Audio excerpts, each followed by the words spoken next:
Hey folks, Rich from Trapping Inc. TV here, and I bet you're just like me, and the day can't start without that first cup of coffee. For me, it's Stout Maple, Old Smoke Coffee's darkest roast, strong, aromatic, and smooth, that gets me revved up and ready for whatever the day throws at me. Old Smokes roast their coffee over wood fires, the old-fashioned way. Wood roasting takes time, much longer than modern hot air roasting. Slow roasting over wood takes the bitter out of the bean and imparts a heavenly taste and aroma from the wood used. Old Smokes makes a perfect roast for each person.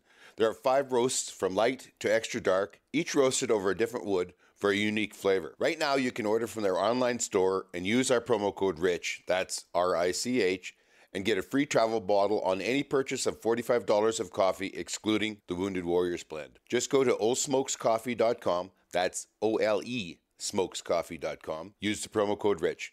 In these trying times, everybody's trying their best to adapt. Old Smokes is changing the promo rewards every couple of weeks, but every time, from now on, use RICH for the code.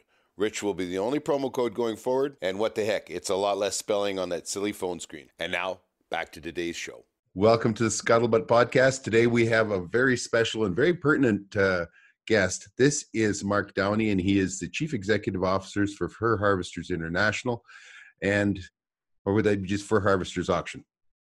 Fur Harvesters Auction. All right, I got it wrong. We're international as well. Yeah, I know you are. Internationally. How are you today, Mark? I'm very good, Rich. Welcome. I'm glad to be here. Oh, we're pleased to have you. It's not very often that you get to do something that is so time worthy as what's going on right now. We just had such a huge upset in the fur world with North American Fur Auctions leaving, declaring bankruptcy last fall, and what was that going to do to the sales? There were so many people that were so upset that there was, we weren't going to be able to sell our fur, and we might as well quit trapping. And I think most people were of the same mind that nature abhors a vacuum, and that there would be plenty of other people come in and take care of things. And it was amazing in actual fact. I don't know the rest of the country, but I know in Alberta, all of a sudden we had so many more options. There were so many buyers. There were, and of course, in the end, everybody ships to you for the auction. Well, to answer your question, yeah, it was a lot to take on. But you have to understand, like in the West, Alberta, Saskatchewan, BC was always a stronghold for NAFA. Right. Whereas you go northern Canada, like in the territories of Nunavut, Northwest Territories, and the Yukon, and from basically Ontario East has always been our stronghold. So we seen a big void, like when NAFA went under bankruptcy protection there. We realized we had a real we had to put a game face on when it come to deal with Western Canada. And that's why we took on, getting Mary and taking on the thing in Winnipeg. So our big growth came from Western Canada, right where you are right now. Okay. Let's start out kind of in the beginning. And you start as a trapper? I mean, what's your personal history before you got into international fur trade? I guess if I back it up far enough, I grew up in a small town called Madoc, Ontario, just kind of between Toronto and Ottawa, just north of Belleville, just north of Baquini. My grandfather owned, probably at the time, one of Canada's largest gun stores. He was a collection agent for the Ontario Trappers Association. So in those years, they used to seal fur. The game wardens would come in on last receiving days, my grandfather's store, which represented like Tweed District, Bancroft area, and all this furs had to be sealed like with a stamp. And I remember as a little kid in kindergarten, I had the afternoons off, and I always went in the afternoons to my grandfather's store, and they basically looked after me, and I was putting sights on guns at a really young age and stuff like this. And anyway, when the last receiving days came, my job was to go in there and flip beaver pelts so the game wardens could seal them and all this kind of stuff. So, there was the guys that wanted to ship through the OTA left their fur in there, it was sealed, and the game wardens put back in the bag and put in the basement in a big cool storage there. And anybody that didn't want to, it wasn't very many, they took it outside, and there was like the competition was there. There were some private fur buyers. There was a Hudson's Bay company, which later turned into NAFA. But that's how I got my connect with the fur business. And I got to know some pretty pretty big trappers. And as I grew up, my mom got a job when I'd be about grade 5, I guess. She moved to a place called Sunder, just south of North Bay. And I started trapping, and then I bring my fur up to this facility, which at the time was Ontario Trapper Association. I graduated high school. I went to Sir Samuel Clement, took Fish, Wildlife, and Forestry, graduated that. Worked for the Ministry of Natural Resources for enforcement a few years, but I kept trapping, kept my hand on the pulse. And I guess a year or two after I graduated from Sir Samuel Plumbing, I got a call from the management team at this time and offered me a job here, and I've been here ever since. What'd you start at? I started working basically in the drone. Okay, you weren't still flipping beaver. I kind of missed a bit because what happened is just after high school, I got a job here in the winter for one winter, and I was drumming fur. Then I left and I went back. I went to college for 3 years. Then when I graduated, I came back. In the summers I'd work as a park warden for the ministry, and then in the winters I'd work here. I did that for probably 4 years. I didn't want to give up my ministry job, and then I guess the pension and the retirement and all that. Yeah. So then I was offered a full-time job, and I've been here ever since. So the OT, I'm sorry. Go ahead. I was here when in 1991, January 4th, the Toronto Dominion Bank put the OTA in receivership. And myself and a group of others formed a steering committee. We had a meeting at City Hall in North Bay. And of course, like the business was a huge loss to the city because, well, North Bay was, the OTA, North Bay Fur Sales, was one of the leading companies. And anyway, the mayor held a meeting. Our MP was there too. They kind of joint chaired it. And out of that came a steering committee of eight trappers, myself and 7 other guys. And 3 weeks later, we incorporated this company and Fur Harvesters Auction. We got the incorporation papers 3 months to the day of the bank putting us under. So, and the rest is history. We've been going strong ever since. Oh, let's dig that up just a little bit. I had never realized that. So the OTA started. OTA was founded in 1947 by a group of trappers from Northern Ontario because they wanted to. They were, in those days, there wasn't any auctions. It was like you bring your fur in, the fur buyer or the Hudson's Bay at the time, and they'd offer you a price. You didn't like it, well, take it home and eat it. Right. As that was so they wanted some competition, so they formed what's called the Ontario Trapper Association. Just a group of guys. One guy was actually Ralph Weiss, who was an old friend of mine. He actually received the Order of Canada as a trapper. Wow. And he's long since died, but he was one of the original presidents that formed this place. So the last big drop in the market was throughout the late 80s, 88, 89, 90, and then January 4th, 1991 is when the Toronto Dominion Bank came in and put us in receivership. March 4th, we got the incorporation papers for Fur Harvesters Auction, and we started all over again under a new name. Okay. Same building, same everything, except just got a new name. It's owned by the trappers. And what we did is we set up 50-50 ownership between 50% native, 50% non-native. We got a board of directors of 10, 5 native, 5 non-native. Chairmanship splits between the two parties every second year. There'll be a native for 2 years, a non-native for 2 years, chairing the board. No kidding. This is what I love about doing this is I learn all this stuff that I had no clue about. Well, that's the history, but up until then, till now, a lot of water's gone under the bridge. I took over as what happened in '91.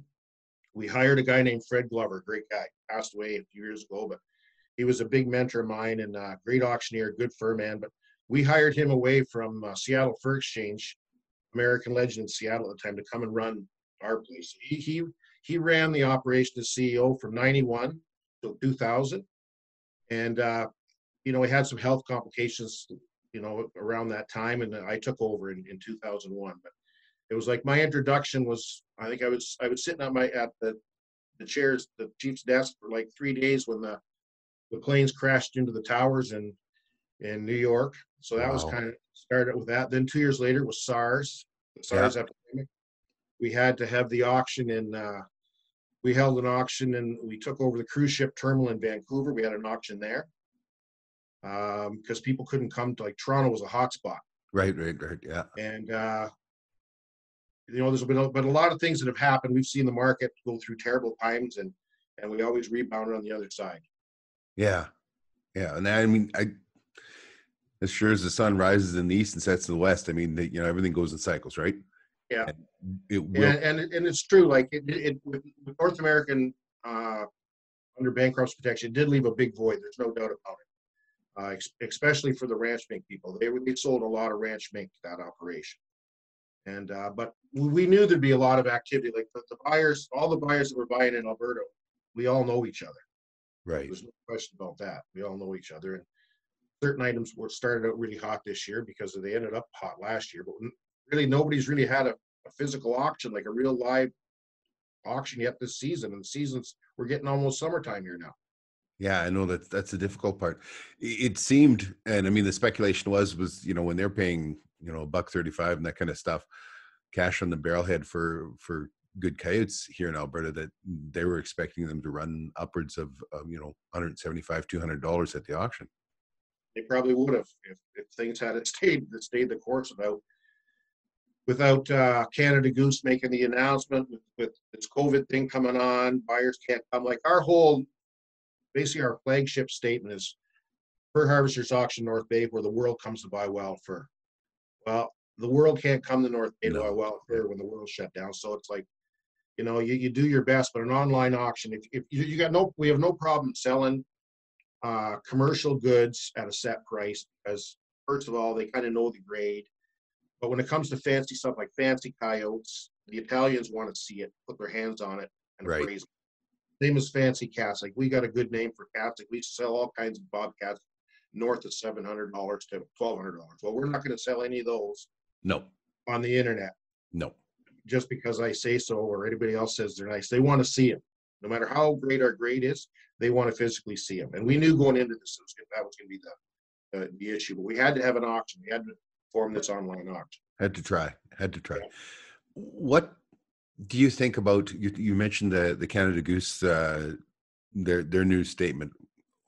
What do you think was going on there? I don't know. Like I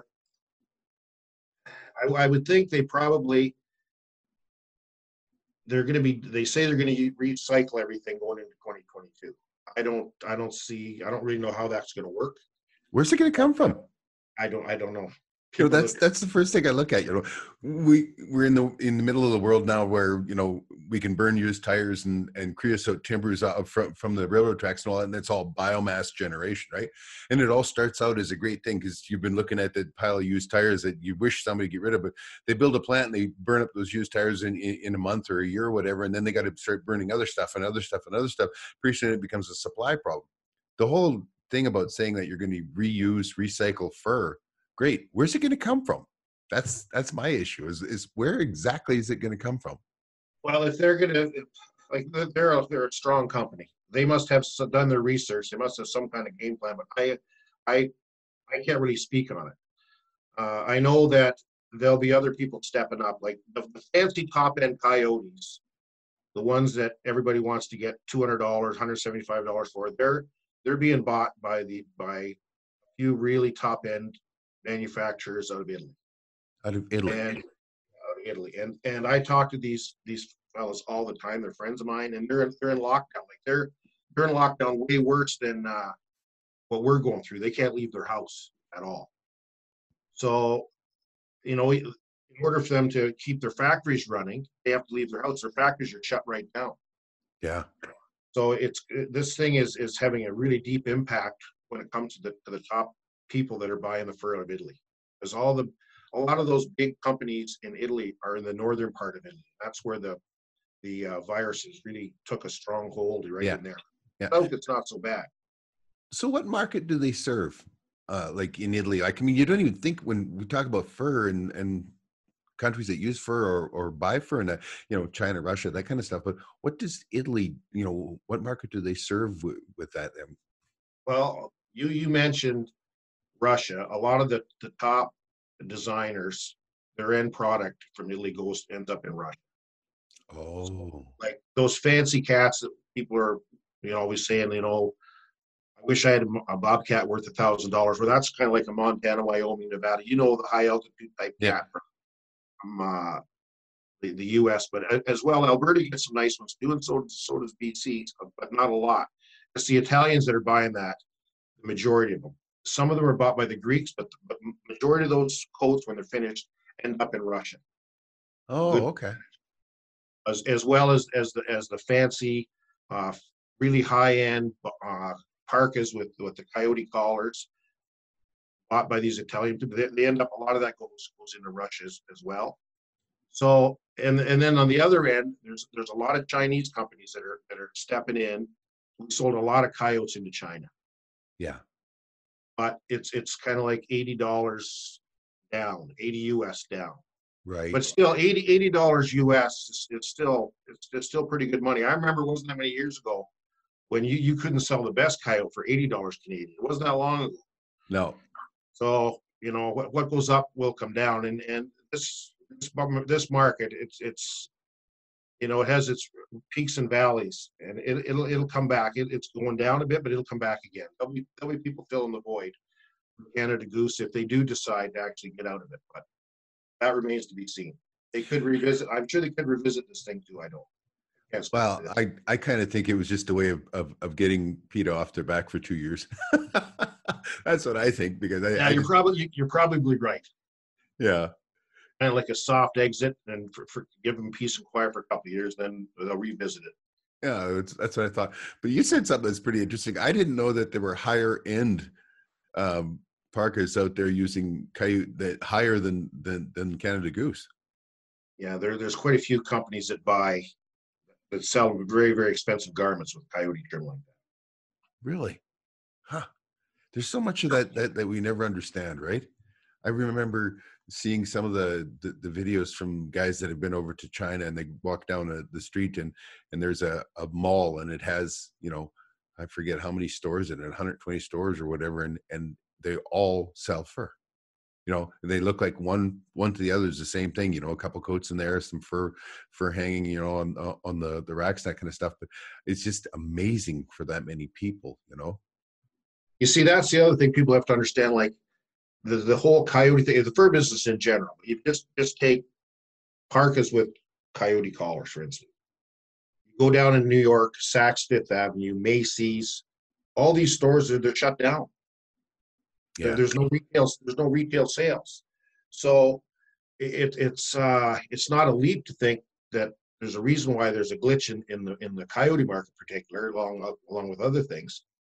Certain things we're still selling, but it's going into like mainland China and some North American stronghold markets, beaver and heavy raccoon and stuff like that. We actually sold, but everybody knows our grade.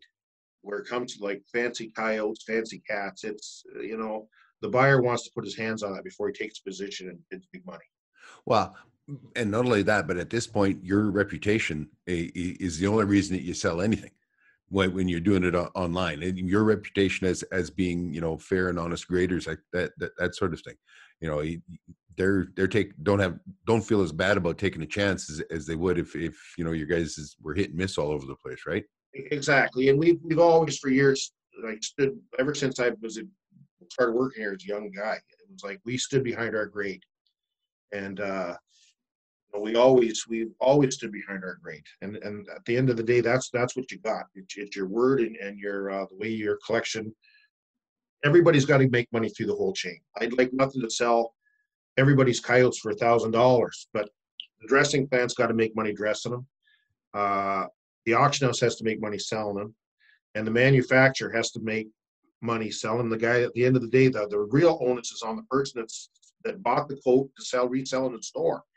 So the whole supply chain has to make money, and this virus has really thrown a monkey wrench into the whole program. Like even the dressing plants now, they're hurting for business because there's no flow of merchandise.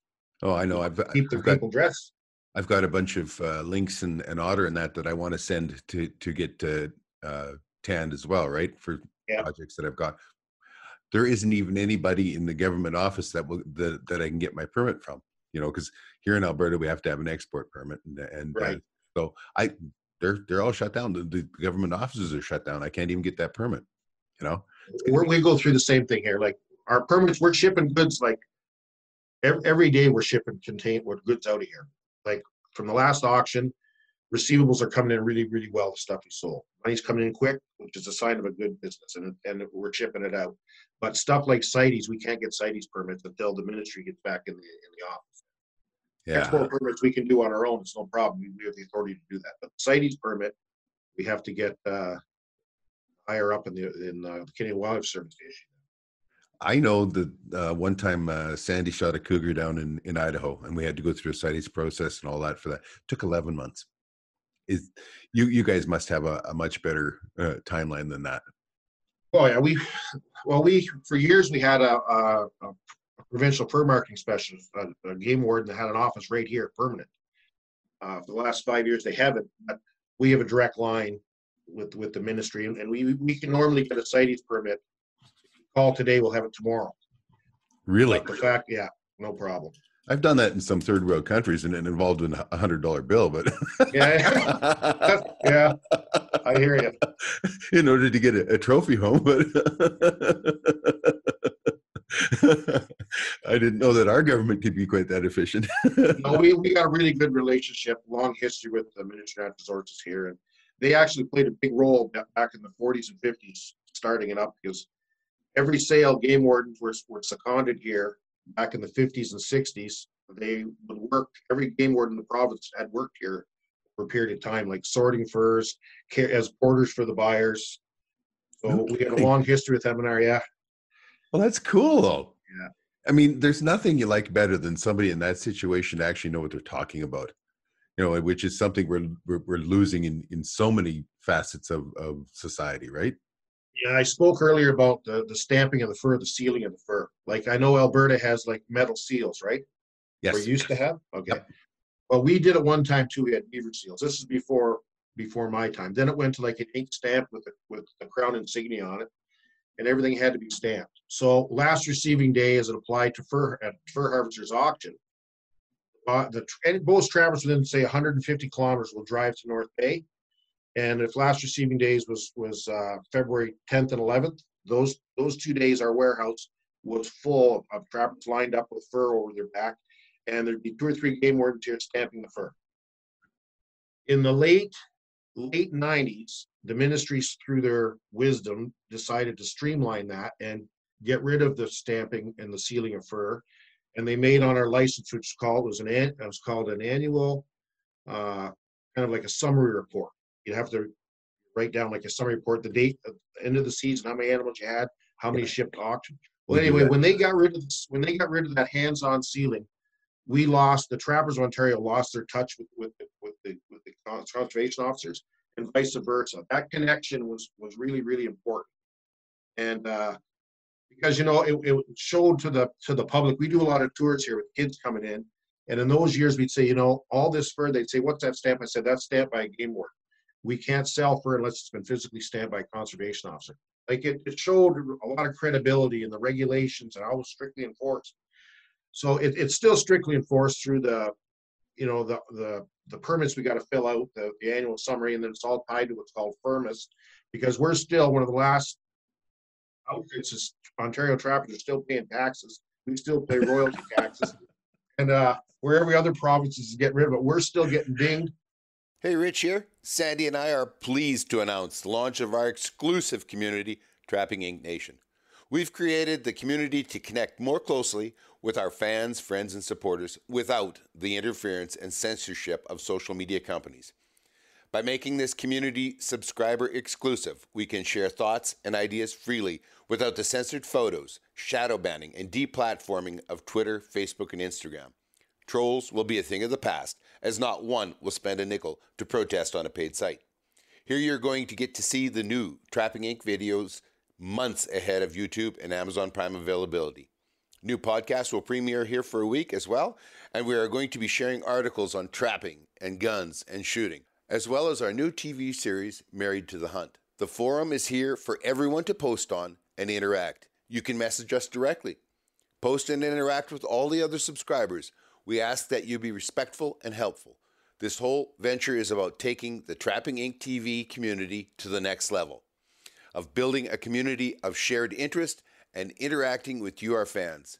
Who knows where we can go from here? To sign up, just go to locals.com and sign up for a free account Then search for Trapping Inc. and subscribe.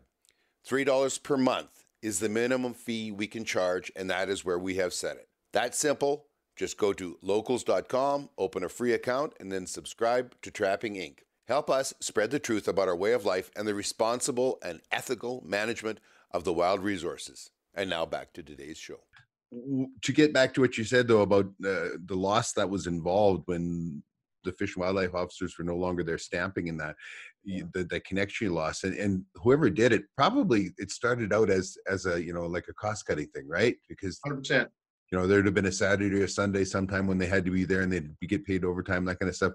But the loss, the value of loss for the community and the cooperation between the trappers and the conservation officers was a lot bigger than something you could weigh in dollars.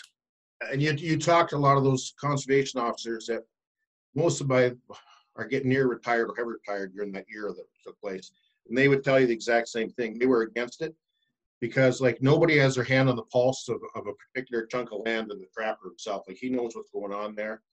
And he knows who's netting fish, who's jacking deer. Like he's Yep. all that connection there was gone forever. It was just the whole camaraderie, like getting to know your conservation officer. But the game wards would tell you that the trappers were a solid source of like what was actually happening in a particular registered trapline area zone. If a new game warden would come into town lots of times, he'd come into the office and he'd say, who traps such and such township behind Lake Nipissing or whatever, and to go out and spend a day with the local trapper, that knowledge, it's like you can't buy that. You got Google Earth and all this kind of stuff now, but it's not the same than getting on a snowmobile and following the trap around on that piece of ground.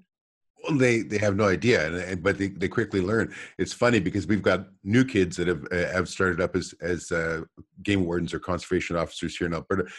We've quickly become a popular place for them to come to. They come and they do a day with us, and Sandy feeds them. Maybe I gotta stop her from feeding them. Maybe that's Yeah. Maybe I need to do that. But then the next new guy comes the next week. Now some of them are coming back for their third and fourth time for a day out of the trap line with me, right? I think for one thing, anything that we can do to show people what trapping actually is. I mean, that's part of what we do with the TV show and the podcast and all that, is just to show what trapping actually is and the connection that's made there. I think that opens a lot more doors than it closes, I would say honestly, like a big pat in the back for you and your wife. Like what you've done with your show in the last few years, it's probably been the largest positive impact to our trade that's happened in a long time, because it's done real professionally, and it's like it's the real deal. Anybody that's a trapper knows that you're the real deal. It's not some stage thing where you're saying my beaver's $500. Like it's like you're calling a spade, and it puts a reality to the whole thing, the whole family aspect. Anybody that's not a trapper that just hates the idea of it, you're not going to change their mind. But the large percentage of the population that doesn't know what we do, they don't have an understanding. That's right. And if you're doing a great job, you and your wife, is showing what actually takes place, then they form an opinion based on facts. They might not necessarily want to be a trapper, but they understand the importance of why there has to be trapping. Yeah, that's part of it. The other part of it is we're just plain normal, regular, boring people. We wear clothes all the time and that kind of stuff. It's not like what some of the images that are out there. As far as trappers or whatever, we're just normal, regular people. She's a very professional person, a very high level banker, and those kind of things clash with people's opinion of what trappers should be, right? I think that we have to be careful of how we represent what we do, and everybody, not just those of us that have a privileged place in the media, but everybody has to be careful of how we're representing trapping, because it is a big battle. It is a big battle, and we got to keep fighting, and got to keep the truth getting out there. I know that we have had so many emails and texts and everything else where people say, I never trapped before, or I used to trap as a kid, but you've encouraged me to get back into it, and that's a good thing to see. That's a good thing to see. I know that there's a lot of trappers that are mad about that because that just means more competition. But we can't be a closed community, you know. No, recruitment is a big part of the problem we're facing. Like we need recruitment with young trappers. You know, Yep. I've been a provincial trapper instructor for 25 years, and I don't do courts like I used to, but I always try and do 2 a year. I haven't done one for a few years now, but it's really important, because without recruitment, like there's no future for our business. Oh, exactly, and we need to have that future. You know that I don't know if you know this number. You probably do know better than I do, but on average, Alberta sells 40,000 coyotes a year. You know, on average, that's what we ship out of here. The year that the trappers don't do that for free, it's going to cost hundreds of millions of dollars to take care of that problem. You know, that's just part of the reality of it all, right? And the same thing can be say, I can tell you, like Ontario annually harvested north of 100,000 beavers a year. Yeah. Take that away, like you start looking at, road damage, crops flooding, highways out, train issues, like it for the taxpayer, it's huge. Absolutely. Around here, like the oil companies all just look at you and if they got a single beaver in a beaver dam, that's damming a culvert on the road, that's $1,000 beaver, because that's what it costs just for one day to clean that culvert. By the time they load up the excavator, ship it out there and push a log through and come back and all that, that's $1,000. And by the time they get back out there the next morning, the beaver will have it plugged again. You know what I mean? Yeah, for sure. So, I mean, it's an important thing. You talked about the different jobs that you've done there. You were not an auctioneer when you started. Like I say, started out my first winter here part-time was just drumming fur. And when that was done, I like stuff muskrats in bags, or count muskrats, or count raccoon, or size beaver. So I did that, like I say, for three or four winters once I came back from Sir Sanford Fleming, or went to college. And then probably my fourth year, I started learn to grade beaver, and also always working on the auction stand though. At the time, during when I started, there was a fella originally from, he worked for Dominion Sudak. His name was Alec Chief. And they hired him in, I think it was 62 or 63, right around the year I was born. They hired him away from the Warner family, who owned Dominion Sudak in Winnipeg. And that's when the Trappers Ontario started, the Ontario Trappers Association. They hired Alec Chief to come and set it up as the boss. And he's the fellow that ended up hiring me back in the mid 80s, right after I was done college. And right off the bat, he always had me on the auction stand. And I was one of the younger ones. I wasn't an auctioneer, but there's the auctioneer in the middle, and then there's a spotter on the left and the right. Yeah. So it's very difficult.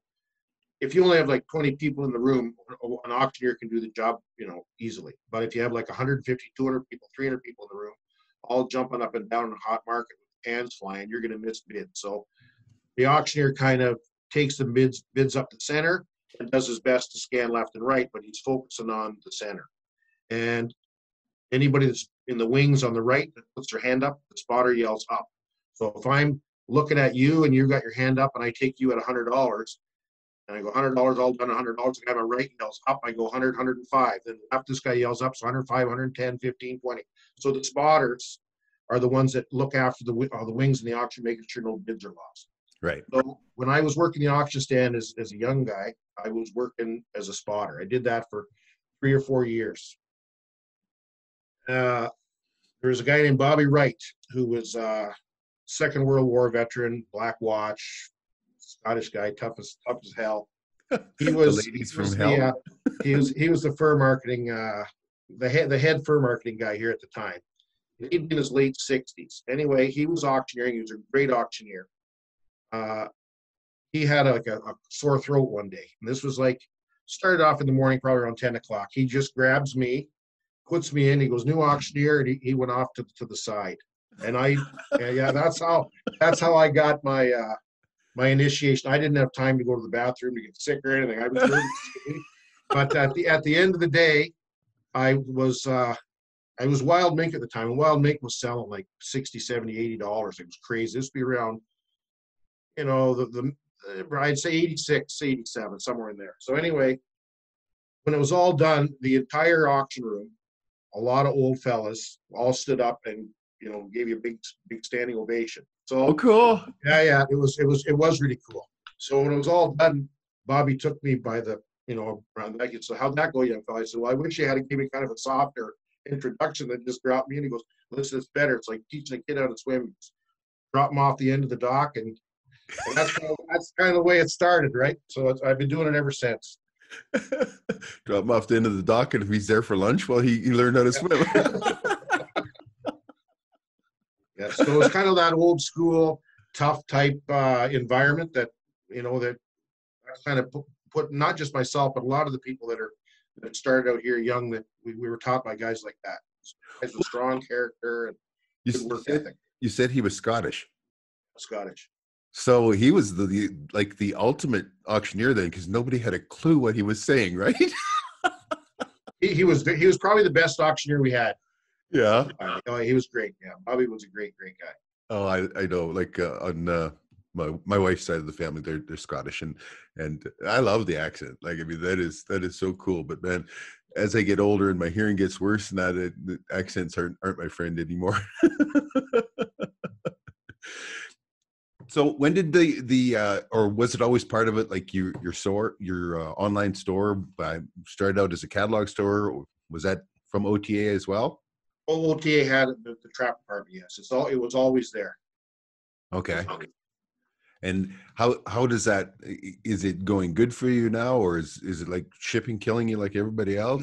No, the business hasn't dropped off at all. Like the store manager, we laid him off for like 2 weeks, and we just had the mess. Anyway, the call ships kept coming in. We got clearance from we were okay because we formed this online auction. So therefore, under the rules of this coronavirus, we could maintain a staff here as long as it was an online auction to deal with the online auction and answer the phone and take orders and ship goods.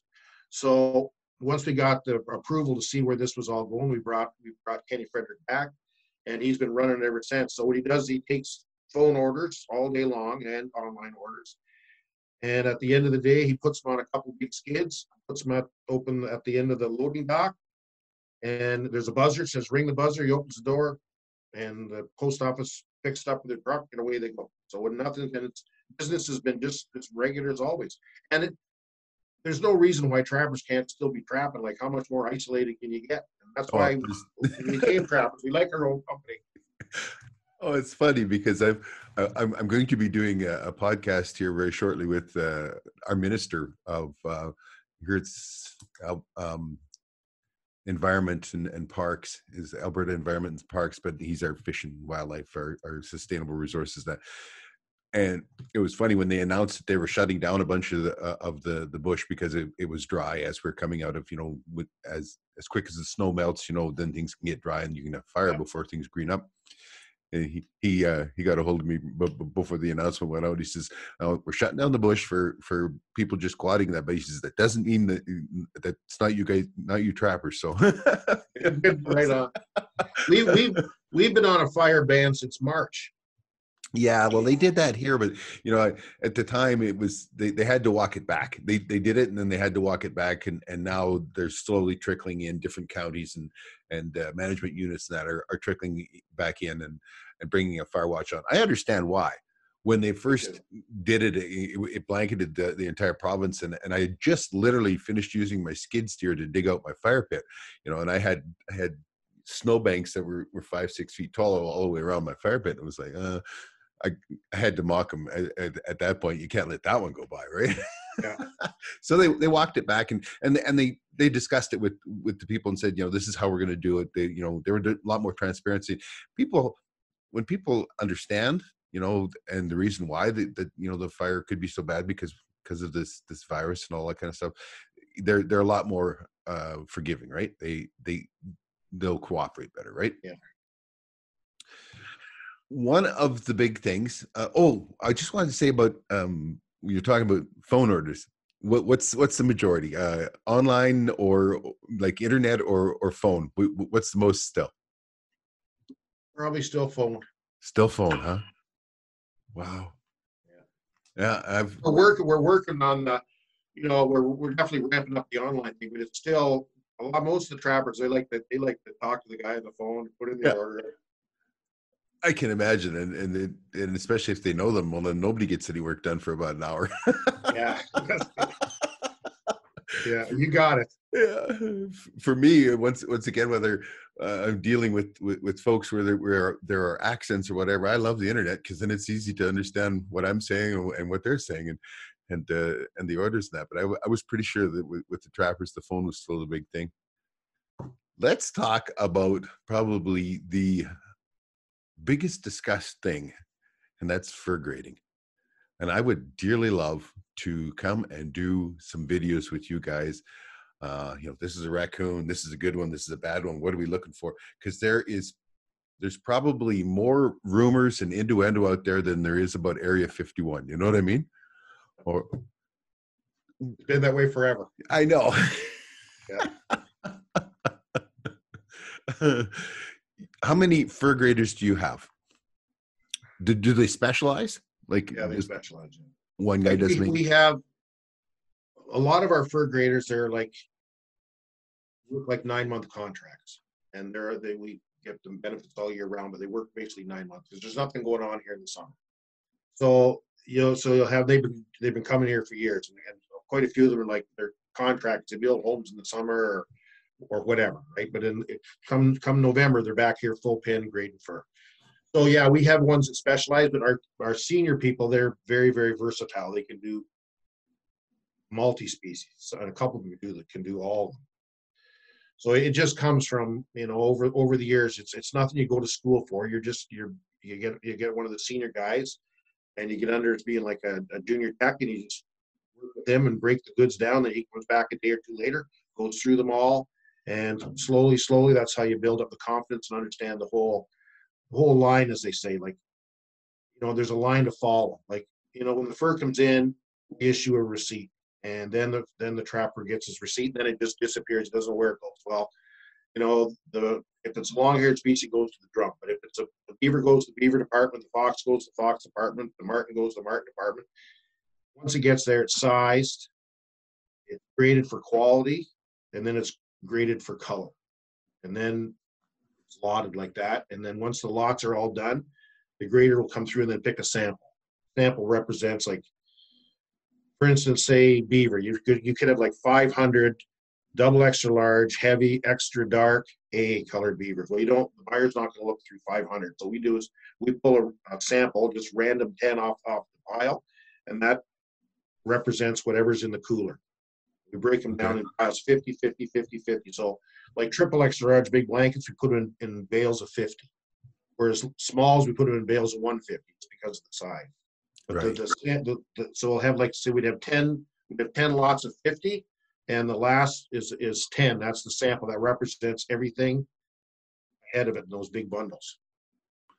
So I'd love to have you come here. You and Sandy, welcome to come anytime. Like, we have a big convention here, which is we're well known for the convention. There's times we have up to 3,000 trappers coming to converge on North Bay, and everything goes on from skinning competitions and first fashion shows, and councils from all over Canada and North America would bring booths up and displays and things like that. A lot of seminars and demonstrations. So I'd love to have you two come to that as well. But anytime you want to come and spend some time working with some graders and doing some video, it'd be our pleasure to have you.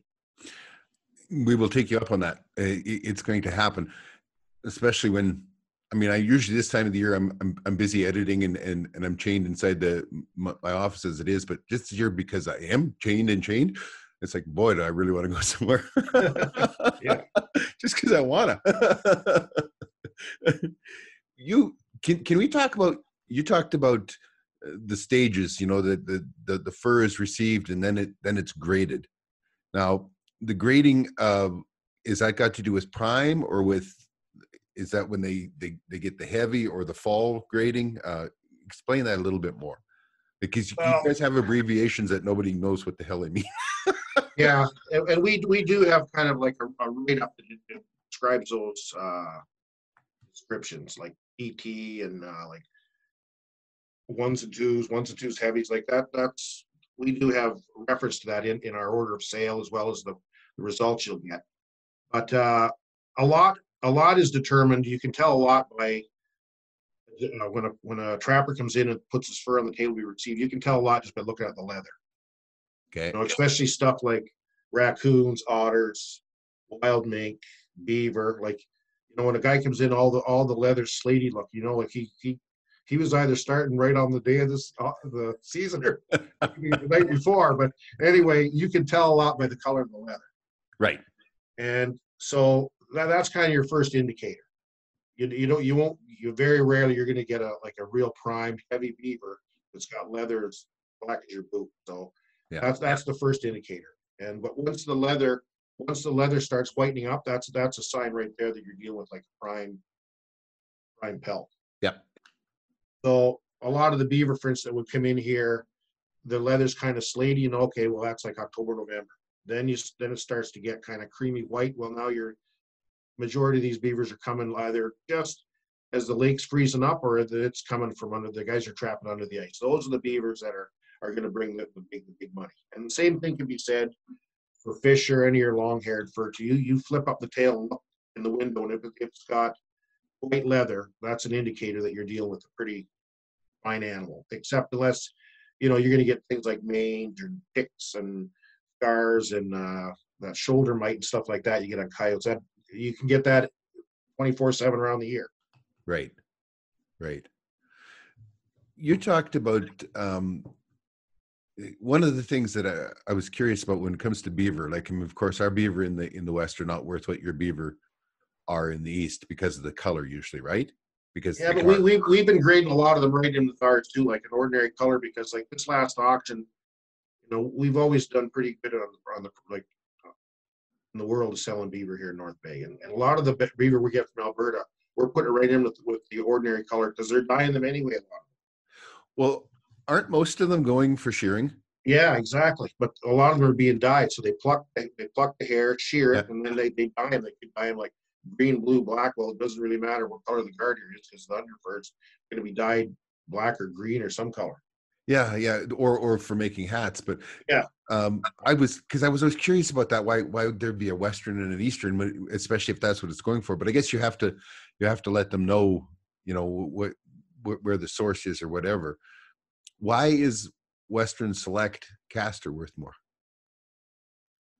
Western Castorium has always been it's first of all they're usually normally they're a lot larger. Is that a fact? Yeah, and they're and also the color they're more of like a school bus color, like a dark orange, whereas like our beavers, the Castorium still sells no problem, but it's kind of like a darker, more of a brown to beige color, whereas Western Castorium is like a really dark orange color, almost like a school bus. Right. And so what we did is we said we're going to try and market these things differently this year. That's what we did. We tried to we didn't do it with the like there's a 1, there's a 2, and a 3. A 1 is like sack is full. Yeah. 2, it's like there's a lot of content, but it's not bursting like a water balloon. And the 3 is like a shell. It's just kind of like hollow, but there's still some stuff in it. So what we did is with the 1s, we said we're going to make a premium grade, just the Westerns, and we're going to put a premium on it for $110 US. That's what we sold them for. We're sold out. Yeah, it's amazing. I just did a video that we're putting up on our community, and we went out beaver shooting, and I skinned some of them like right on the video, and I pulled the castor out of 3 of them. And I showed them, even the fact that it wasn't the size, it was how full they were. And I graded all 3 of them at number 2. Maybe I did okay. Yeah. What does Castorium get used for? Well, we have people coming from all over the world to buy it. So it's being sold to a lot into Pakistan. What they use it for, I don't know. They can use it for incense, food byproducts. They're not telling me. Oh, I like I don't ask them. I said, like, money, there's your goods. Like, there's your export permit. But we do sell it into Europe to a lot of people that we know for sure that top end perfume base. Right. Yeah. I kind of thought that, and I heard that there was some food flavorings. It does go in like food byproduct, like it does go in stuff like that as well. But what percentage of our sales goes there, I couldn't tell you for sure. But I know we do sell a lot of it to the top end perfume manufacturer. And demand for it's gone up, right? The demand's gone up for sure, but also like the production of beaver's gone down. So that's the other thing, right? Yeah. So, and it's like the beaver production now is at an all-time. It's the lowest it's ever been since I've been in this business. Well, you were saying that you would bring in 100,000 beaver out of Ontario alone. And now I think Ontario's production now, I bet you we'd be lucky to be hitting 30,000. I bet you. So you guys have a system there, a quota system on beaver. If you have a registered trap line, you have to take a minimum quota, right? Or a minimum percentage of that quota? Right. Like I've had the same trap line for 31 years now on the west arm of Lake Nipissing. And my annual beaver quota was forever 225. And I have to catch 75% of the quota or run the risk of being fined and could even lose my trap line. Really? Yeah. Since then, I've got that quota dropped to like 125. Yeah. Because partly because just it's the price hasn't been there, but also like the beaver's not as it was. I could still probably harvest that amount, but everybody's it's expensive to get out there and trap at that level. At 225 beaver. So I had to drop down 7 years ago. I talked to the ministry and I asked them to drop. So, and plus at one time before I was the CEO here, I was running 2 trap lines, but now I just run the one, and even that it's hard. Yeah. How it works is certain species, they assign you a quota. In the old days, they'd fly your trap line and they do a physical house count. So if you had 100, then they depending on the territory, if you had a really rich ground that had a lot of poplar and aspen, they'd probably give you like 3 beaver per house. So if they fly it over and your house count is 100 on your trap line, your quota is 300. But pretty well standard is 1.5. So if you got 100, if you fly my line, there's 100 beaver houses, your beaver quota is 150. They haven't done that for years. So it's basically the inventory is done on behalf, like the trapper does it himself. He goes to the ministry, say, got like 80 live houses. Okay, that's your quota. You want more, you want less, you kind of negotiate with the wildlife management office. But certain things, there is no quota. Otters, wild mink, muskrats, red foxes, coyotes, wolves.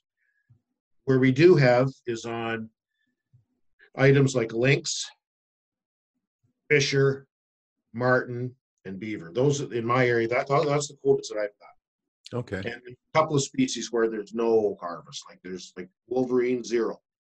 Right. First of all, I'm not going to catch any in North Bay, but they do catch the odd one in like, northern Ontario on the James Bay border there and up around there. There's no quotas given for those species or cougars or that kind of stuff. But everything else is if it's just a blank on your license, it means it's open. So muskrats, it'll say on your harvest report at the end of the year, it'll say muskrat, and beside it'll say nothing, so I can catch as many as I want. Beside beaver, it'll say 125. So that's my quota.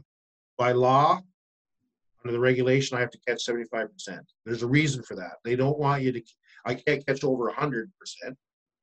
But if I do, if my quota would say 125 and I catch 130, nothing's going to happen. Just your last check, you get a few too many. It happens. But if your quota is 125 and you come in with like 250, well, you're going to pay a price. Oh, okay. So the quota's on there for 2 reasons. They don't want to over harvest, but the reason why the 75% is because they don't want to under harvest either, because of the fallout from diseases like tularemia and damage to the roads and overpopulation, things like that. So that's why that 75% was in place. For those 2 reasons. Tell me a little bit about this red wolf. You're probably the closest thing to an expert that somebody that it's actually affected by. I've been dealing with this for a long time because I was always during the 90s. I was catching, 20, 15, 20, 25 wolves a year. And our wolves aren't like you guys. At one time they were, but I don't remember the last time I caught a real nice black wolf or a real nice gray white wolf. They're all red ears, look like great big giant bushy German shepherds. What they look like. Oh, It's really? like the eastern wolf. They're not, and they're definitely they're a mongrel hybrid pick one, but there's nothing special about them. Like there's been biologists that say, we got to protect them. They're an Algonquin wolf. Well, Algonquin Park isn't an island like New Zealand or Australia. There's no moat around it. There's no fence. Like animals are free to go in and out of the boundary there. Like my trap line for years, my original trap line was right on the boundary of Algonquin Park where this whole thing started from. So we had a biologist at the time. His name was John Tiberge. He was doing a study on it. He said it was a red wolf. Well, the same thing we've been catching forever. In Ontario they called it a brush wolf, a tweed wolf, an eastern wolf, but it was just really what it is. It's just a great big giant coyote. Oh, okay. So like we call him an eastern coyote. So if a guy came in here, the brightest biologist in the land would bring in 10 of these, what they call Algonquin wolf, and we would receive them as eastern coyotes. They would be graded with the other 10,000 in the file, and we'd grade them all in there. And I'd bring any biologist in the Dominion of Canada come and pay him a lot of money to pick out what that guy threw in there, because they're all looking the same, all the same animal. So it's basically we're getting them from New Brunswick, Maine, New York. Like it's against a lot of harvest wolves in New York State. But this animal, what we grade as eastern coyote, red wolf, or whatever you want to call it, it's the same animal. It's got many names, but it's identical. It's the same species we get from Michigan, Maine, New Hampshire, New York State. We get lots of them. Same as New Brunswick, Nova Scotia, Quebec, all kinds of them. Ontario, lots of them. The boundary seems to be kind of like the North Highway. Once you hit the boreal forest, the species doesn't do well there. Then you start getting like the nice timber wolves of what we close our eyes and picture as a wolf. Yeah. Okay. This animal doesn't go much past there. You get the odd one, say around Timmins or Cochrane, but then once you get north, over towards Nipigon, Western Ontario, Northwestern Ontario, they don't get that animal. The line seems to be like getting over towards like once you get past like Sault Ste. Marie, south of there, that's where it is, and all the way across eastern Canada. That's the animal, and we grade it as an eastern coyote. So they are a product of a coyote and a wolf, without a doubt. There's been a lot of research on it, but the thing is Princeton University did a study on it, and they actually used like tissue from the tongue. We've had ministry biologists in here for years taking hair follicles, and hair follicles, you can get DNA from a hair follicle. Yep. But you don't get the same really strong footprint as you do from actual tissue of the tongue. So Princeton, we sent some tissue. There was a bunch of the tongue tissue, and sent to Princeton. And Princeton's data showed that it was. I'll send you. I got some papers on this. I'll send you. You'd find it interesting. But anyway, the paper showed that it had coyote DNA, wolf DNA, and lots of times, even in there, there'd be a dog genome in there. Really? Yeah. Well, it was a real mix. Like there was a lot of coyote and a lot of wolf. It was mixed in there. I understand that they're quite large. Yeah, they're large. Like I still get like if I catch one that's 98 pounds, that's not the animal we're talking about. Okay. The animal we're talking about, like I've caught them, like they'll get like 70 pounds, 72, 74. Jeez. But yeah, and that's what we're calling eastern coyotes. And they sold really well here. Like we sold, I think the basis was 130 or 140. We sold them all day long here over on the internet, and it's used for the same thing. It's not used as a garment. It's just cut into strips to make parka trim. The rough, But the yeah. thing is there's a lot of square inches there too, right? Because Yeah. you take your top Western coyote is so long, but the biggest one you're going to get, what would it weigh? 40 pounds? That'd be a giant one, and it would come out of the big bush. The average out on the prairie is that 35 pounds. Yeah. So like a lot of ours like 50, 60. So you figure like the animal's twice the size, so a lot more square inches. And they sold really well. Like a lot of guys here averaged 120, 130 Canadian. Wow. Yeah. And some guys higher. Yeah. Is it good quality fur or is it coarser? They're coarser. They're definitely coarser. They're not silky and wispy like a nice prairie coyote. So the difference between a female fisher and a male fisher kind of thing. And that's probably the best comparison you can give you right there. Yeah, Okay. exactly. Okay. But then they took and protected these red wolves or. Well, they didn't really. Well, what happened was I had a trap line right on that park boundary, like I told you. Algonquin Park is quite a famous park, but Yep. it's huge. And what they did is they were doing the studies inside the park, and going back into the 50s, Dr. Doug Pimlott did studies for the ministry, and he killed hundreds of wolves in there doing studies on them. Then came this Tavares guy, and he carried on the research. His research ended up putting a moratorium on, first of all, there's no trapping inside the park without exception. Golden Lake Indians, that's their territory. They can trap inside there. The Golden Lake natives from Golden Lake. So what they did is they put a moratorium on all the townships budding on Algonquin Park. So if you went around the whole circumference of the park, all those townships, of which mine was Boulder Township, was one of those. That if you just took those townships and put them together, that land mass was bigger than the park itself. So the park was taken out of production, and also those townships. It was that decision that made me get rid of my trap line, because I knew I'd lost my ability to manage it. Because if I can't take the wolves up, like nobody likes to hear wolves howl more than me at night, but I don't want them eating everything on my trap line either. No. So over the years, I'd look at some of the top trappers coming in here. They'd have like 100 beavers in one bag. They have 20, 30 otters in another bag. They have like 200, 300 muskrats, 20, 30 foxes, 4 or 5 wolves. Like they managed the thing. Yeah. The guys come in and say, I don't have any beaver. The guy's got like 50 beavers in his bag and a few muskrats, and those guys never had any wolves in their bag. So, a big part of a wolf and eastern coyote's diet, spring, summer, and fall, is beaver. Well, to quote a cliche, everything eats beaver. and you don't begin, unless you're a trapper, you don't begin to understand how important those beavers are. Because you take in, and I have lots of beaver out on my big trap line out on the big bush, and you walk, there's always a path along top of that dam.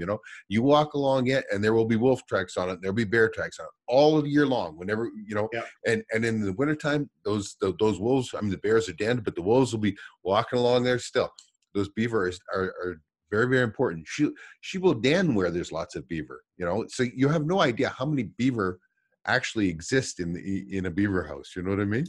Yeah. Well, rendezvous sites and like denning locations are always in our neck of the woods, are always really close proximity to active beaver. Yeah. Always. You brought up an interesting thing that when you were talking about how they used to fly your trap line, and they would count the houses and that. We might have a 20-acre lake, and it might have 3 beaver houses on it, but only one of them will ever be active at a time. Is that similar there too? Or if you have 3 of them, all 3 will be active? Often enough. Again, it depends on your food source. If the lake is ringed with conifers, no. But if it's like, good stuff like birch and aspen, yeah, they could all be. Lots of times in the wintertime, when I am trapping, I'm setting a beaver house, I'm looking at the next one where I'm going. Oh, really? Yeah, we have a lot of houses that are just abandoned, and I think it's probably we don't have the food that you have. We have a lot of these ponds that are in muskeg, which, muskeg, of course, is black spruce Right. and stuff, right? So they might really, what they're living off of is either cattails, which they do really well off of cattails, or they will have small amounts of low growth willow and that in the riparian area between the edge of the lake and the conifers, right? Right. But they can only harvest so much of that, and then they got to travel too far from that house, and so then they'll go to the next house over, and and they just keep moving around the lake. Logging practices have a big influence on like beaver production here too. Like you're dealing with like cold water systems. Like my old trap line was a cold water system, and logging wasn't allowed within 200 meters of the lake. So basically all my lakes and ponds were just ringed with conifers. So if the beavers wanted to get at a fresh food source, they had to wade through like 200 yards of conifer tree to get into like maple or birch or whatever, right? Well, a beaver on land is pretty susceptible to wolf predation, bear predation, big dog fisher predation on small beaver. But where on my trapland that I have now, it's warm water system like nipping. So they cut right to the water's edge. And what comes up is like what you want coming up, like you get your willow and you get your birch and you get your aspen and stuff like that. So the beavers just basically roll out of the pond and start eating a tree. You don't have to wade through run the gauntlet of 200 yards of conifer tree just to be picked out by the wolves. Can you explain the difference then? Like the definition, you said cold water and warm water. We don't have those ratings here. Well, you got like a cold water system would be like a eutrophic lake, like a deep water system. Those watersheds, they really protect them. They don't want any erosion going into those water systems. Okay. Yeah, I understand eutrophic, and I understand that we have very few of that around here. Just some in the far, far north where we get in, the shield actually gets into Alberta. Okay. Well, we have both. Like if you have like, usually you can say it like this: you have like a walleye lake, yep, which the average depth is like 40 feet. And that's a warm water system. That's like Lake Nipissing, the big lake here. Yeah. Then right across the road, a mile and a half, there's Trout Lake, which is 300 feet deep. Well, there's Lake Trout. That's a cold water system. Gotcha. So that's basically it. And over by where I trap, it's all warm water systems. So the logging practices are different than in an area where there's a lot of cold water systems. Oh, yeah, and monogamy and things like that. It supports more of the food for the beaver. You said another thing that I found really interesting. You said that big dog fisher will eat beaver. What do? You believe that otter eat beaver? Yeah, I've seen otter eat beaver. Have you? Yeah. I was moose hunting a long time ago. Anyway, it was at my camp. I just got my cap, so like 92, 93. I'm sitting on a beaver dam, and just it's like a mile walk to my camp. It's on a big marsh, and I was just sitting. I was on my way out, and I just sat down till dark. There was a beaver house in front of me in the open pond, probably 50 yards from me, and I could see a little beaver on the house. And he was just peeling a stick, like not a big beaver. I'm talking like a kitten beaver. Yeah. And, this would be like October, so this beaver would have been born in the springtime. So anyway, I'm watching it, and then I look up and I see like 3 V's coming down the watershed. I lift up my scope and zoom in, and it's like 3 otters coming. Oh, really? Yeah. So they get to within, I don't know, a stone's throw of the house. They all disappear. And one of them pops up in front of the beaver, and the beaver's just sitting there. The other one come up over top of the house and grabbed it and took it under. No kidding. Yeah. It's like you could hear, how they get up and they talking to one another. Yeah. And they all disappeared. It was like, okay, you go and get his attention. I'll come over the back of the house and climb down and slide down and get him. I watched it with my own eyes. Do you trap a lot of otter? Yeah, like when my quota was 225, I was usually getting 25 to 35 otters a year. Okay, so they're caught as an incidental to your No, I target them too. There's no doubt I target them. But in those years, otters were bringing like 150, 160, 170. They're bringing yeah. So like in those years, in the late 90s, early into 2000, so I pretty much paid all my expenses with just my otters. Yeah. And everything else was gravy. Did you catch them in blind sets, or did you bait them, or what?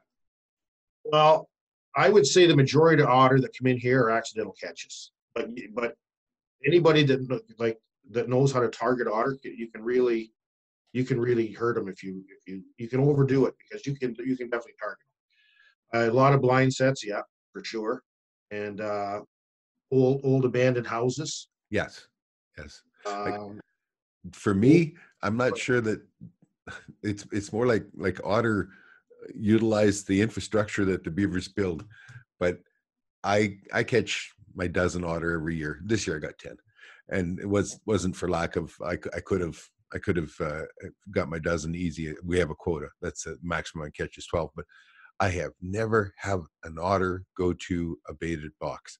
And I set mink boxes with 220s and a whole muskrat or a big chunk of beaver in the back, and I set them right on the hole where they all come up on the beaver dam. They come up through the ice net, and the otters will go around the box, or they'll walk right by it, never pay any attention to it. I'll have a mink there every time. Mink comes, he's mine.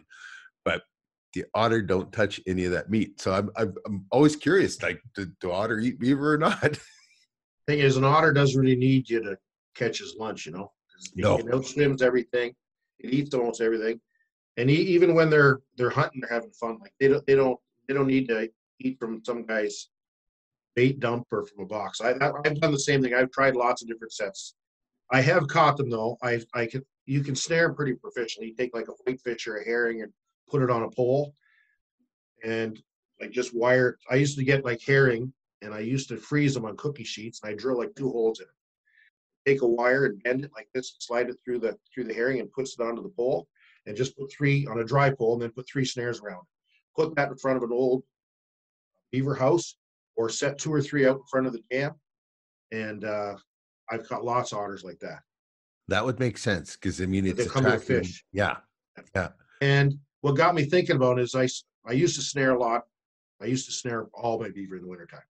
And I'd always use this like a set with a green pole. So my partner, Kenny Frederick, we'd go out like the day before, and we cut like 100 poplars, like 8 feet long, about as big as my wrist. And we'd go into the camp, and we'd just take hay wire and tie one end to the other with a full length running down the pole. Throw them in the sleigh, and we're good to go the next day. We get to the beaver house. One guy takes a chainsaw and cuts like 3 or 4 holes in front of between the house and the feed bed, or if the feed bed's up against the beaver house, to the left and the right. Yeah. Sometimes the feed bed's right up against the house, and Yes. you put like a couple on each side of the feed bed. But if the feed bed's separate, you just make a wall between the house and the feed bed. Put 3 or 4 holes with the chainsaw, drive the pole down. When you pull the pole up, there's your water line. Take your sandvik and just scrape the bark off a couple of places like that. And then just same thing with a wire. Take 3 snares through that wire, twist it around the pole. Do that from the top to the bottom. So when you catch the beaver, the reason that wire holds the whole thing together. So on top of the ice, you just pull that wire out, drive a dry stick on top, so that when you do get a beaver, if it's not frozen yet, it doesn't pull the pole down. That was the simplest set that I've used for years, and it's not complicated. It's really easy. But I started catching otters like that, and it's not like the otters were going to eat the poplar, but I think it was that in the darkness they'd see the place where the bark was scabbed off. Oh yeah, yeah, yeah. They were That would make attached to that. sense. So then I thought, well, I'm going to try, you know, with a herring. So I thought I'd really accomplish something. Well, I find out I was at the convention doing a seminar this one time, and this old guy comes up and starts showing me pictures. He's been doing it for like 25 years. That's the amazing part, though, is that, and I'm not really good at it. Like I've dealt with a lot of people who have, a particular animal that they're intuitive with, right? I mean, they're just in tune with that animal, whether it's wolves or lynx or whatever. They're in tune, and I always look at them, and as soon as they explain, just like what you're talking about your fish on the pole and that. As soon as you explain, I mean, I get it into right away. I get it, like, boom. I see why it works, right? But I don't make that leap myself. Like I don't make that intuitive leap that way.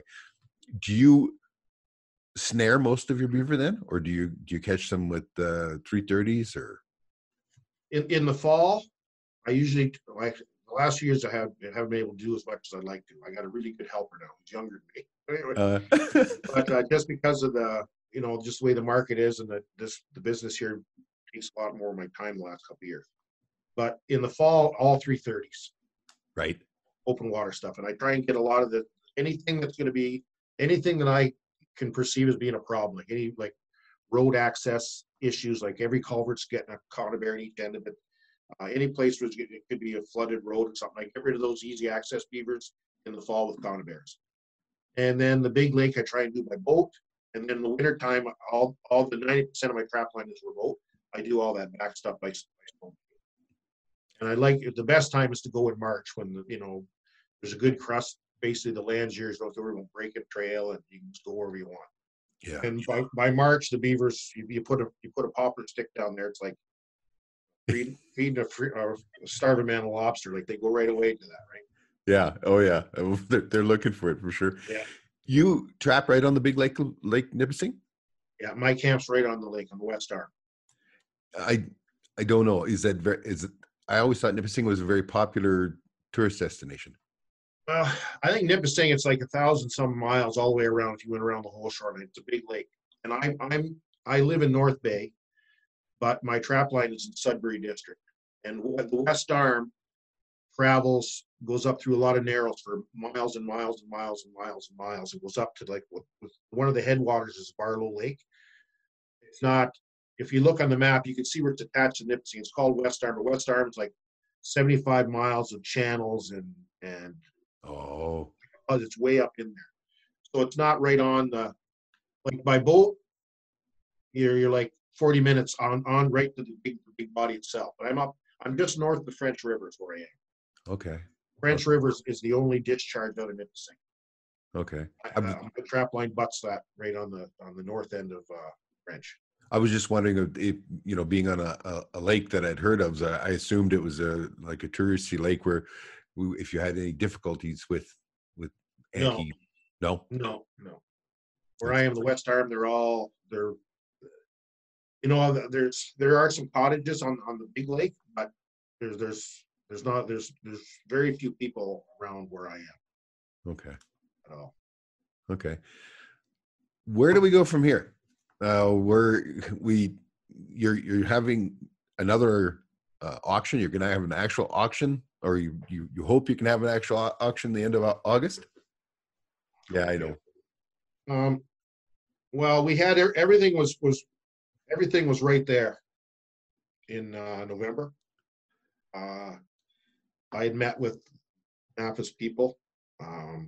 We had come up with anyway, we were going to host our auction right there at NAFA's facility. Right. And there was a lot of reasons for it. I seen what was happening with this thing in December and January. And I thought, we'll stay the course. We're going to have the auction. It's easier to do it there because people can make quick travel arrangements to Toronto. Yeah. Get in and out. There was the issue with some of their inventory, which anything that had been received, we had it, and we just wanted to help the trappers out in general, no matter where you shipped. We thought that would be in the best interest of having. So it was all set. The deal was made, ready to go. The invitations were out. Buyers were coming. And then the Milan Fur Fair came along. Oh no, China's was locked down. And right around that, when the Milan Fur Fair was happening in February, China started to open up. So we had some confirmations. We had actual confirmations of probably a dozen Chinese that had their tickets were set to come to Toronto. Then after the Milan Fair, we started getting calls and hearing rumors that Italy was in big trouble. Within 2 or 3 days, they were like full on. It's a nightmare happening there. So we knew then that Italy got shut down. And right after that, Spain, all of Europe was in a big mess. Korea. So we're watching like every day. There was another one of our major markets getting picked off and locked out. And then Trudeau pulled the trigger on international travel coming into Canada, which was the right thing to do anyway. But then we knew right then we had to cancel this thing. This all happened like the week before. I know. Our auction was like, so, and we had taken on so much, like we hired who we could from NAFA that was going to be valued where we needed to shore up. For instance, like I spoke about Western Ontario, like right away when I heard that they were in bankruptcy protection from Deloitte, right away I contacted Winnipeg and I flew out there, and 2 days later I had that facility, the Winnipeg facility. And Mary's I've always had a lot of respect for Mary. Like she's she's got her hand on the pulse. She knows trapping just like I do, like you do. She knows the people. She's personable. She's professional. We all love Mary out here. She does a great job. So we got that building. We got Mary, and I basically said, listen, wherever you need there, we got Darcy and the guys that were working there. So we took on all that. We said, okay, well, with the amount of fur we got in this facility right now, we're not going to be able to handle everything else that's coming because clearances haven't been the best from last season. So we got a big operation in Wisconsin, and now we got the one in Winnipeg and North Bay. So we decided that, okay, our plan of action is all the raccoon are going to be graded in Wisconsin.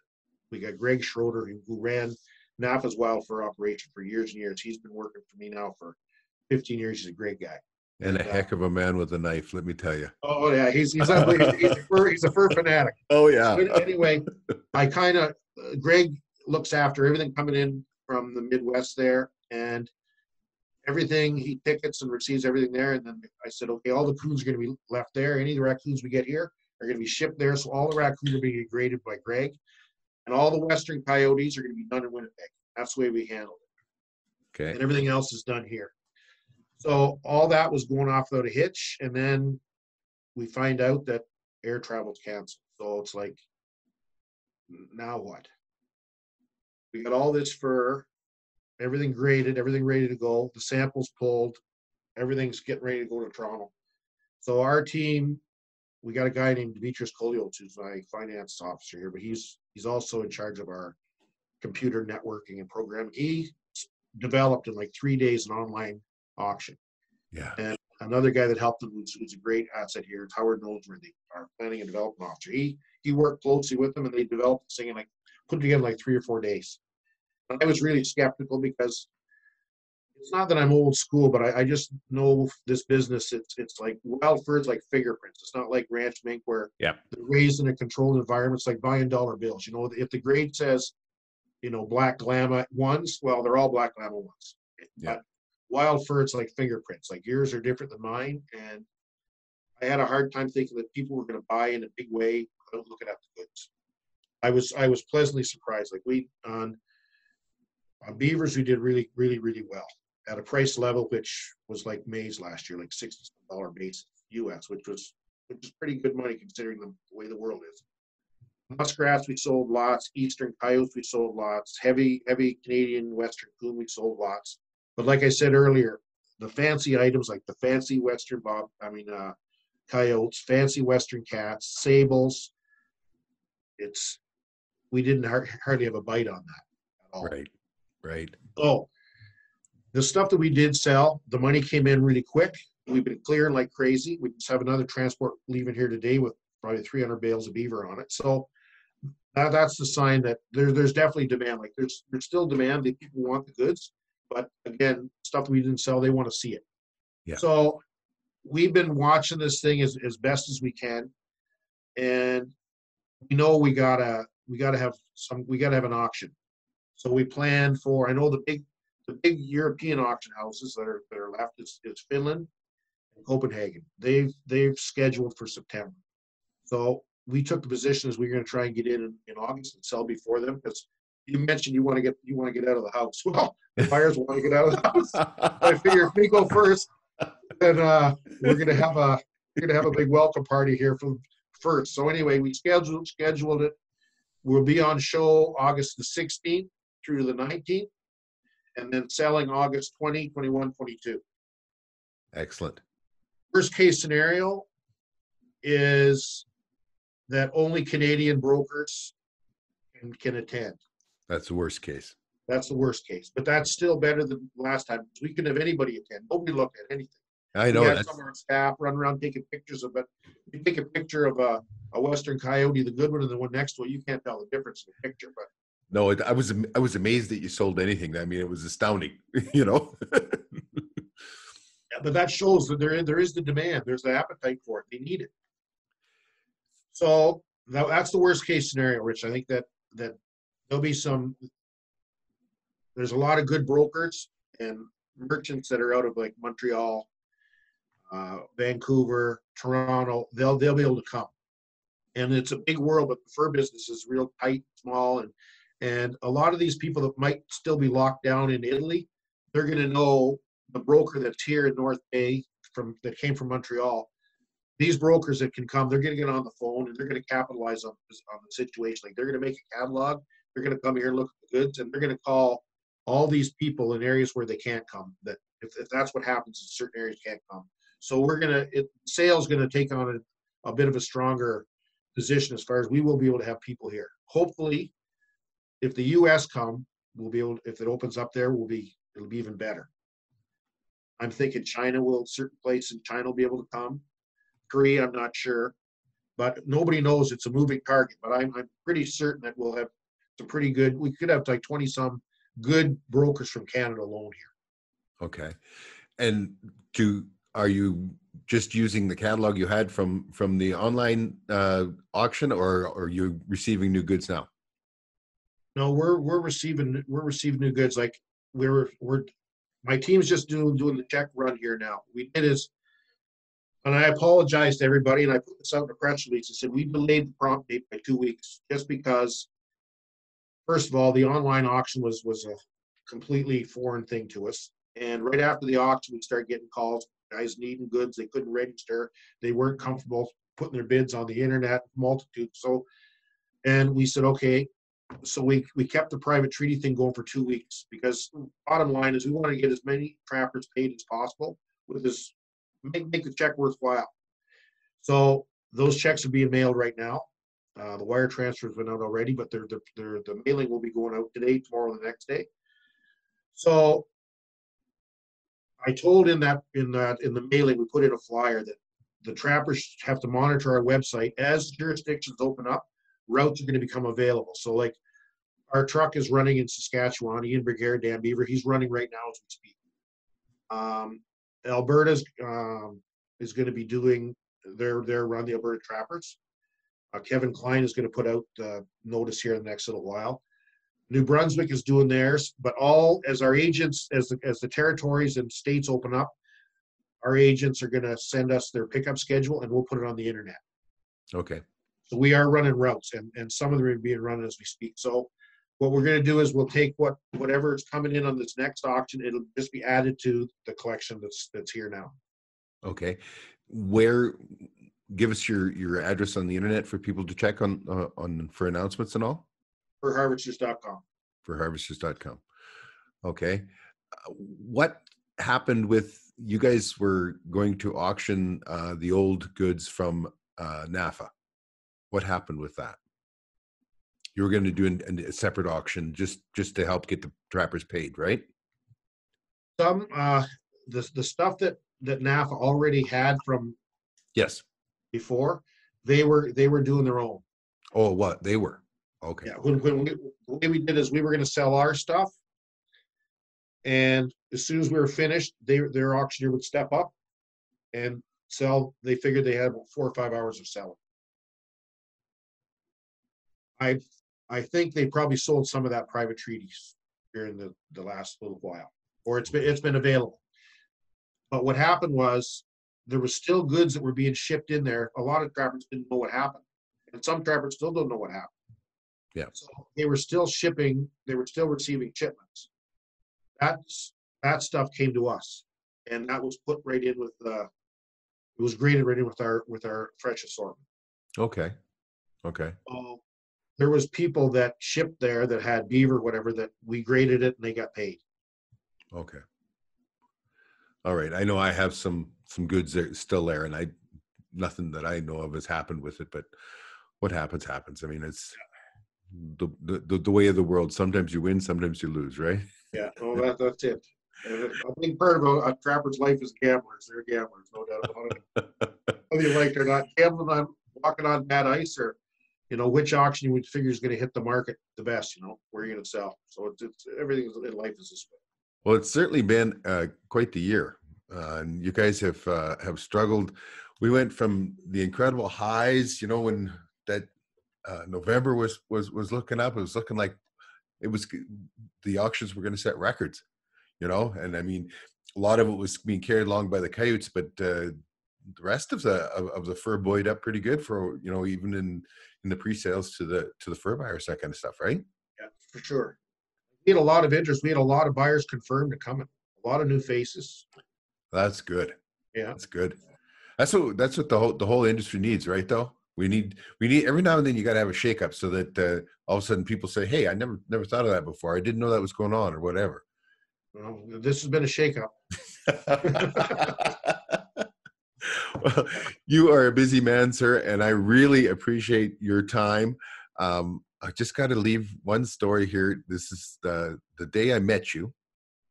And you probably won't remember it, but you were in a pretty serious discussion with a fellow from the other auction house, and he was trying to convince you that you should no longer take muskrats or squirrels, and because it was so hard to sell them, and you didn't make much on them. And you said, "I don't care if I sell them for a penny." He says, "Just about every kid out there starts trapping with muskrat or a squirrel." And he says, and you said, "I'm not going to take that away from them, the chance to do that."